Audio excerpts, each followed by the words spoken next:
USB 4, kencang sih, tapi jangan terlalu banyak berharap dulu deh.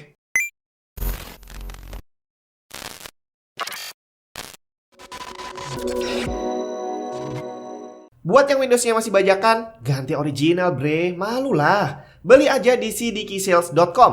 Biar cepet, klik link di deskripsi, ikuti petunjuk pembeliannya, masukin kode vouchernya untuk dapetin diskon tambahan. Setelah dapat key-nya, masuk ke Windows 10 kamu, activate dan selesai. Windows 10 Pro Original udah aktif.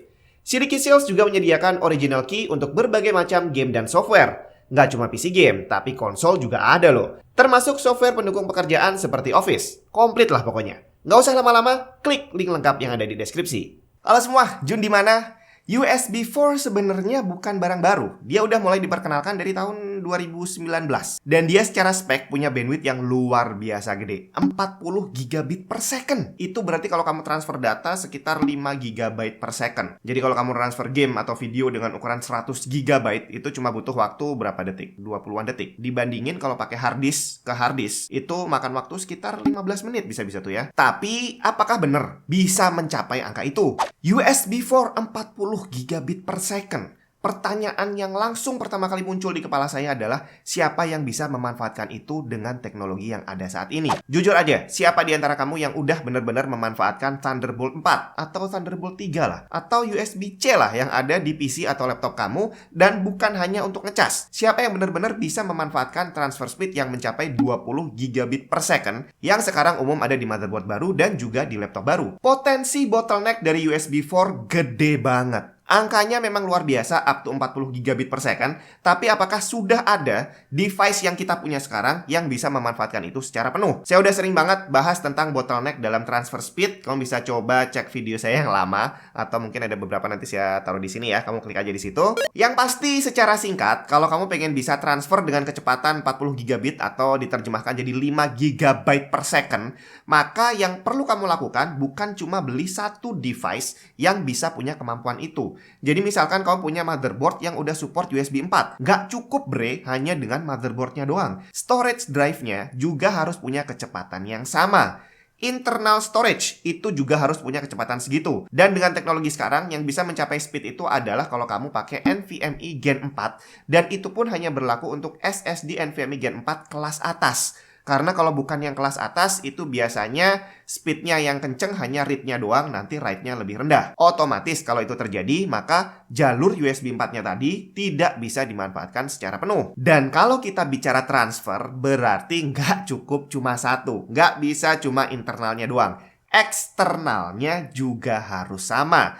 Dia harus sama-sama menggunakan NVMe Gen 4 kelas atas yang punya transfer speed 5 GB per second. Dan harganya masih mahal banget bre. Saat video ini dibuat, harga SSD NVMe Gen 4 yang 500 GB itu sekitar 2 jutaan dan yang 1 tera itu bisa 3 juta lebih. Dan itu kamu butuh dua, internal dan eksternal. Dan bukan cuma itu, untuk eksternal kamu bakal butuh enclosure dengan kecepatan yang sama juga. Dan waktu saya coba search harga enclosure SSD NVMe dengan kecepatan 40 gigabit per second, saya nemu satu. Itu pun pre-order dan harganya lebih dari 5 juta. Akhirnya, kalau kamu punya motherboard dengan USB 4 dan kamu pengen bisa memanfaatkan itu untuk kamu sendiri, maka kamu butuh tambahan modal lagi sekitar 10 juta hanya untuk beli 2 buah storage dan juga 1 enclosure. Dan gak berhenti sampai di situ. Kalau kamu udah selesai transfer nih dari PC kamu ke SSD eksternal kamu yang harganya luar biasa mahal tadi.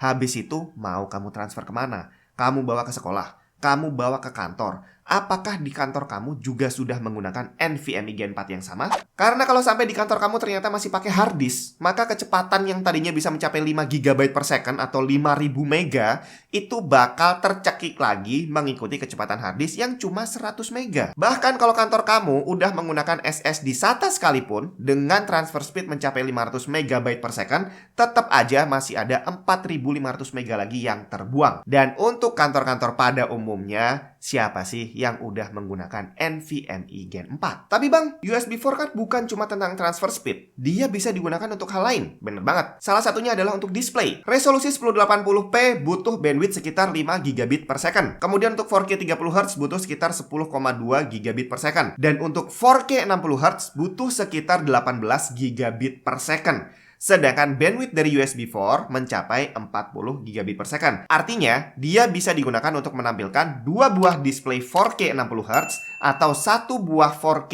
120Hz atau 1 buah 8K 60Hz. Nah, tinggal permasalahannya adalah siapa dari kamu yang saat ini udah menggunakan display 4K 120Hz atau 8K 60Hz? Kalau belum, kira-kira berapa modal yang kamu butuhkan untuk beli display yang bisa memanfaatkan USB 4. Terus ada lagi satu fitur USB 4 yang sangat bermanfaat, power delivery alias bisa dipakai ngecas. Dan ini dijamin. Jadi nantinya USB 4 itu punya interface USB-C. Tapi sebaliknya USB-C belum tentu menggunakan teknologi USB 4. Jadi yang sekarang banyak beredar di motherboard ataupun laptop, USB-C yang ada itu biasanya menggunakan generasi 3.2 paling bagus, atau ada juga yang masih pakai 3.1.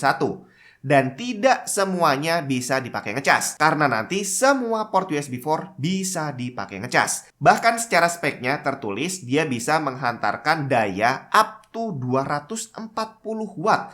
Artinya kamu bisa ngecas laptop gaming dengan menggunakan port USB 4. Tapi jangan salah, hampir sama seperti bandwidth yang tertulis up to 240 watt tadi adalah up to, angka maksimal yang bisa dicapai. Jadi jangan salah, USB 4 dengan semua speknya yang canggih itu adalah angka maksimal yang bisa dicapai. Di saat nanti aktual dibuat, di saat produknya keluar, belum tentu semuanya bisa mencapai angka yang tertulis. Karena kalau kita lihat dari angka minimum, USB 4 ini tertulis start from 20 gigabit per second. Jadi nanti kalau udah rilis, jangan buru-buru dan asal beli. Baca dulu speknya bener-bener. Dan pada dasarnya USB 4 ini adalah semacam rebrand dari Thunderbolt 4. Jadi semua fitur yang nantinya ada di USB 4 itu sebenarnya udah ada di Thunderbolt. Yang bikin beda adalah penempelan labelnya. Karena untuk suatu device bisa majang Thunderbolt 4 itu harus bayar bre, nggak gratis.